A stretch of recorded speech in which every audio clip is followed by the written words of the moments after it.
Can pop-up drink stands serve hundreds of boba drinks in a single event? Yes, a well-organized pop-up stand can serve hundreds of boba drinks if it prepares carefully, limits choices, and has enough staff and equipment. The biggest secret is preparing most ingredients before customers arrive, instead of making everything from the beginning for every order. Tea can be brewed in large batches, chilled, and stored in food-safe containers. Tapioca pearls are usually best when served soon after cooking because they slowly become hard and lose their chewy texture. A stand should cook pearls in smaller batches during the event, rather than making all of them at once. The menu should use a few popular flavors and toppings so workers do not waste time searching for ingredients. One person can take orders and handle payments, while others prepare tea, add toppings, seal cups, and hand out drinks. A cup sealing machine is especially helpful because it closes drinks quickly and prevents spills while customers carry them.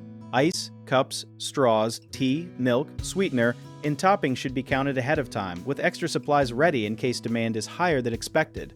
A simple written recipe for every drink also keeps the taste consistent when several workers are making drinks at once. A common mistake is offering too many choices, so keep the menu small and clearly show which toppings go with each drink. Another mistake is running out of ice, cups, or cooked pearls, so estimate the expected orders and bring extra supplies, while keeping backup pearls in planned cooking batches. Some owners also forget that a fast line needs more than one worker, so separate ordering, drink assembly, sealing, and pickup whenever possible.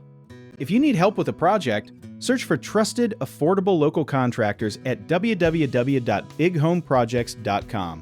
Another option is to download our app, Job It Tier, where homeowners and property owners can list jobs and have home service experts and contractors reach out, message you back, and offer their estimates.